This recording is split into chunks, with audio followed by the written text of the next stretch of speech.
지난 시간 성전을 정화한 후에 드렸던 히스기야의 예배가 갖는 중요한 의미에 대해서 우리가 보았죠. 그 첫 번째로 히스기야가 그리고 백성들의 지도자들이 나라와 성소와 유다를 위해서 속죄 예물을 하나님께 드렸습니다. 나라와 유다를 위한 속죄는 지금으로 한다면 나라 민족을 위한 회개의 기도라고 할 수 있고, 성소를 위한 기도는 교회를 위한 회개의 기도라고 할 수 있습니다. 이렇게 나라 민족과 교회를 위한 회개를 포함한 이러한 기도는 성경적인 전통이고 또 오랜 교회의 역사에서 이어져 왔고 한국 교회 역시 그러합니다. 그리고 지금의 위기의 상황에서 더욱더 온 교우들이 깨어 있어서 나라 민족과 교회를 위한 기도를 해야 됩니다. 이를 예배의 순서로 본다면 거룩하시고 살아계신 하나님을 예배하는 자리로 나아가기 위해서는 속죄의 기도는 반드시 필요합니다.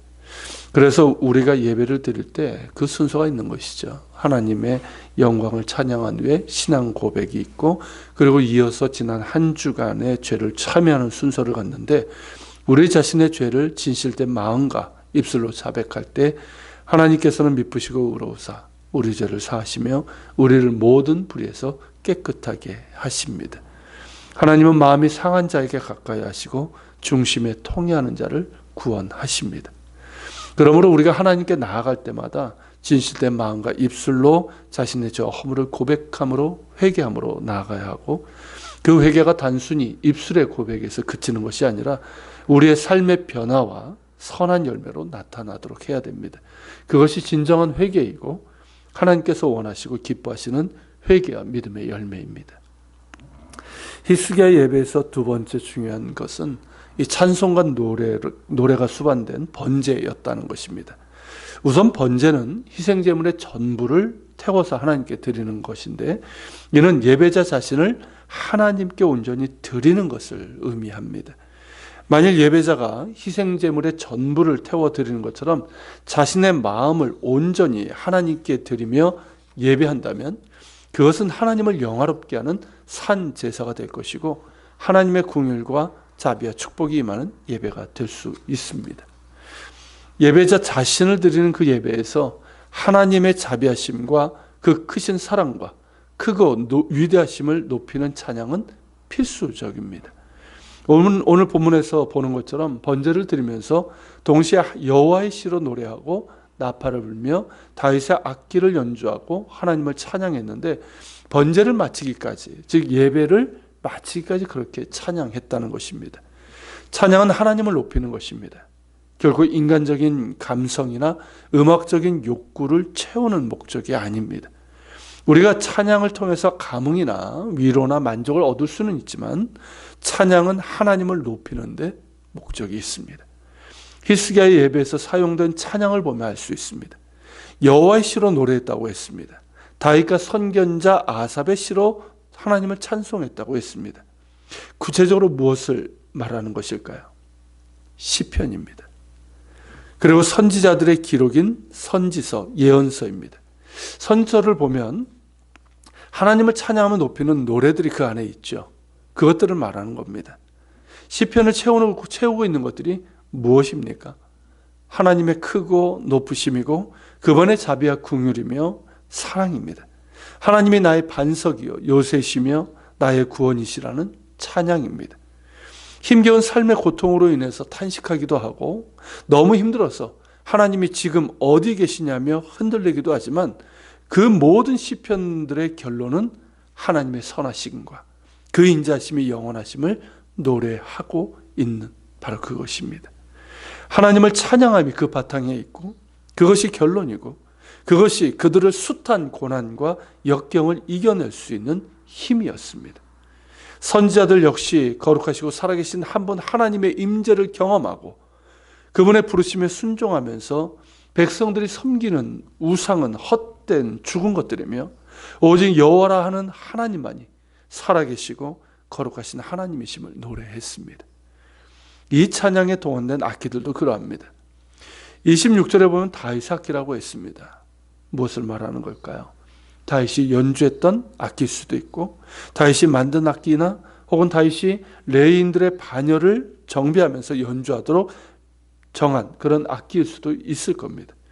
다윗이 연주했던 악기라면 아마도 하프일 것이고, 다윗이 만들었거나 레위인들이 명한 것이라고 한다면 25절에 기록된 것처럼 재금과 비파와 수금 등의 악기일 겁니다. 당시의 모든 악기들이겠죠. 이 모든 악기로 하모니를 이루면서 하나님을 찬양하는 겁니다.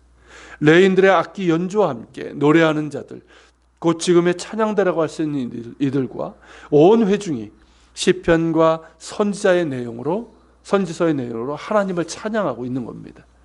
30절의 기록처럼 히스기야와 신하들과 온 회중이 레위인들과 함께 다윗과 선견자 아삽의 시로 하나님을 찬송할 때 그들은 즐거움으로 찬송하고 몸을 굽혀 하나님을 예배했습니다. 한번 그 모습을 그려보십시오. 얼마나 감동적이고 은혜롭고 영광으로 가득합니까? 어느 누구도 구경꾼이 없습니다. 어느 누구도 마치 콘서트에 온 것처럼 관람하는 사람 없이 모두가 찬양하는 사람이고 전심으로 하나님을 찬양하는 찬양대입니다. 이것이 진정한 예배가 아닐까요? 이런 예배야말로 하나님께서 찾으시는 예배가 아닐까요? 히스기야의 예배가 중요한 의미를 갖는 것은 단지 더럽혀진 성전이 회복되고 예배라고 하는 형식이 회복된 것에 그치지 않고 살아계시고 거룩하신 하나님께 합당한 예배가 드려졌다는 것입니다.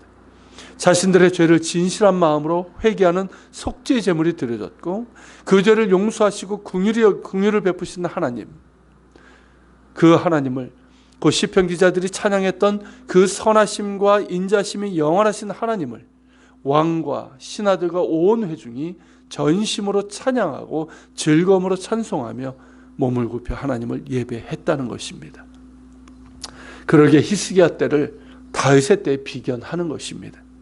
다윗 때의 부흥이 예배자 다윗을 통해서 임했던 것처럼 히스기야 때의 부흥도 예배자 히스기야를 통해서 임했습니다. 예배의 회복이 곧 부흥인 것입니다. 이 땅의 부흥을 원하고 한국교회 회복과 부흥을 원한다면, 우리 자신의 영적 부흥을 원한다면 우리가 먼저 예배자가 되어야 합니다. 히스기야처럼 다윗처럼 진실하고 겸손하게 자신의 죄를 회개하며 선하시고 인자하신 하나님을 전심으로 찬양하는 이들이 될 수 있기를 소망합니다.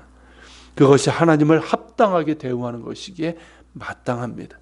그리고 그 진실한 예배와 찬양을 하나님께서 기쁘게 받으실 때에 우리에게도 큰 기쁨과 평화와 은혜로 임할 것이고 성령의 충만한 은혜도 더해질 겁니다. 같이 기도합시다. 하나님, 오늘 히스기야의 예배를 보았습니다. 자신들의 죄뿐만 아니라 나라와 민족에 그리고 하나님을 예배한다고 하는 성전에서 행했던 그 죄악들을 회개하며 주님 앞에 나아갑니다.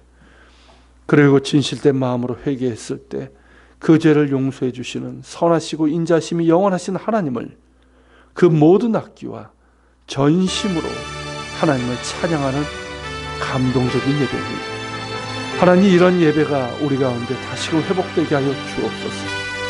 습관이나 형식이 아니라 인간적인 만족이 아니라 정말 죄인으로 나가 죄인을 용서하신 하나님의 은혜, 그 아들을 내어주신 그 사랑을 우리가 전심으로 찬양하며 감사하며 우리의 모든 것을 들을 수 있는, 그래서 하나님을 영화롭게 하는 그런 예배가 우리 가운데 회복되게 하여 주시옵소서. 우리 같이 기도하며 주님 앞에 나아갑시다.